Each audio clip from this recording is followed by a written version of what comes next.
बता तो हम उतना देखते हो, कैसे कैसे बताऊँ, बताए तो हम भैया भी।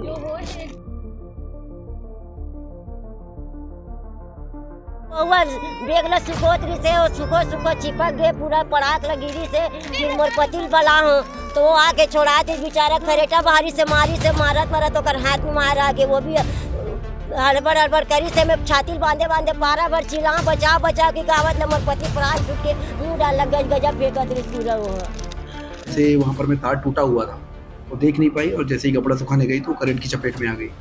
और चपेट में आने से उसकी वहीं पर मौत हो गई। दुर्ग भिलाई क्षेत्र में कल आंधी आई और ऐसा तूफान उठा कि इसी में जब हमने एक खबर चलाई थी कि चंद्रा मौर्या टॉकीज के ठीक सामने फ्लाईओवर पे लगा एल्यूमिनियम का छज्जा गिरा, जहां पर बड़ा हादसा होने से टल गया, किसी की मृत्यु होने से टल गई। लेकिन दूसरी तरफ दुर्ग से एक खबर आती है कि उसी तूफ़ान की वजह से एक परिवार पे दुखों का पहाड़ टूट पड़ा है। उस परिवार पर ऐसी गाज गिरी है जो अब तक जो है लोग वहाँ पर उनकी आंखें गमगीन हैं, लोग शोक की लहर वहाँ उस क्षेत्र में दौड़ गई है।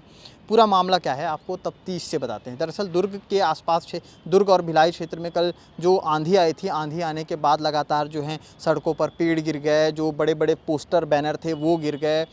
जिस तरह से हमने खबर दिखाई कि छज्जा जो था वो गिर गया, हालांकि वहाँ पर कोई था नहीं। वहीं दूसरी तरफ एक खबर आती है कि गंजपारा, दुर्ग क्षेत्र के गंजपारा में एक परिवार रहता है, सोनकर परिवार, जहाँ पर मंजू सोनकर नाम की एक महिला, जो महिला और उनके ससुर की करंट लगने से मौत हो गई। मौत के बाद जो है लगातार वहाँ पर जो क्षेत्र है वहाँ पर लोगों का एक आक्रोश भी नज़र आ रहा था, एक शोक भी नज़र आ रहा था, लोगों की आंखें भी गमगीन थी। मीडिया से मुखातिब होते हुए वहाँ के कुछ लोगों ने बात करने की कोशिश की है। उसी के साथ साथ जो इस मामले को देख रहे थे वहाँ उस क्षेत्र के टीआई, उन्होंने भी बात करने की कोशिश की है। इससे पहले मैं आपको एक पूरा मामला समझाता हूँ। दरअसल हुआ ये था कि तेज़ आंधी आने की वजह से उनकर और उनकी जो बहू है मंजू सोनकर और उनकी जो बीवी है, 3 लोग घर में थे और तभी अचानक से सुबह 11:30 बजे के करीब मंजू सोनकर जो है कपड़ा सुखाने के लिए जाती है और कपड़ा सुखाने के लिए वो कपड़ा जब डालती है तार पे तो अचानक वहाँ पर उन्हें करंट लगता है और करंट लगने से वहीं पर चिपकी रह गई। ये देखते हुए मंजू की जो सास है उन्होंने ये सारा दृश्य देखा और वो एक ही जगह पर बैठी थी, वो खड़े होकर चिल्लाने लगी, ज़ोर ज़ोर से शोर करने लगी, आवाज़ लगाने लगी कि कोई मदद को आए सामने। घर में ही वो मंजू के ससुर है वो मौजूद थे। उन्होंने आव देखा ना ताव, वहाँ पर पास में रखा कुछ सामान था वो उठाया और मारने के हटाने की कोशिश की। इस कोशिश में वो नाकामयाब रहे और वो भी करंट की चपेट में, उस तार की चपेट में आ गए। अब ये मामला जो है दुर्ग क्षेत्र में पूरी सनसनी की तरफ फैल गया है। लगातार जो है इसकी पूछ परख के लिए लगातार जो हैं लोग पूछ रहे हैं। अब हुआ क्या था कि दरअसल कल जो आंधी आई थी उस आंधी में ये घर के पीछे एक पोल था, उस पोल में बल्ब लगा हुआ था। वो बल्ब जो है बताया जा रहा है कि जब आंधी आई तो बल्ब टूट गया था और उसका जो करंट था उससे जो जुड़ा जो तार था जिस पर अमूमन जो वहाँ पर कपड़ा धो करके उस रस्सी में, उस तार में वो लोग जो है कपड़ा डालते थे, उसमें वो करंट दौड़ रहा था, जिसका अंदाज़ा किसी को नहीं था। सुबह से मंजू सोनकर सुबह उठती हैं, उसके बाद अपना काम वाम करके नहाने जाती हैं। नहाने के बाद जब कपड़ा सुखाने के लिए वहाँ पर जाती हैं तो ये सारा हादसा हुआ। हादसा होने ये सारा इंसिडेंट हुआ और उसके बाद उसके ससुर हैं वो भी इसकी चपेट में आ गए, जिससे मौके पर ही दोनों की मौत हो गई।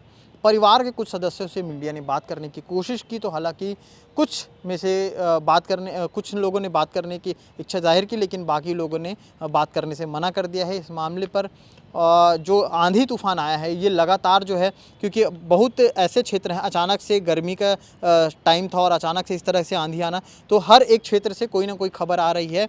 अभी जैसे एक खबर और आई है कि पास में ही एक मंदिर के पास पीपल का पेड़ था, वहाँ पर तार टूटने की वजह से पीपल के पेड़ में भी करंट दौड़ रहा था और साथ ही साथ मंदिर में भी क्षति पहुँची है। तो ये भी एक मामला है। कल के तूफ़ान की वजह से क्षति काफ़ी जगह हुई है, धीरे धीरे खबरें निकल के आ रही हैं। अब बिजली विभाग जो है इस पे किस तरह से मुस्तैदी से काम करता है, क्योंकि हवा तूफ़ान का समय अब धीरे धीरे शुरू हो जाएगा और इस तरह से देखना है।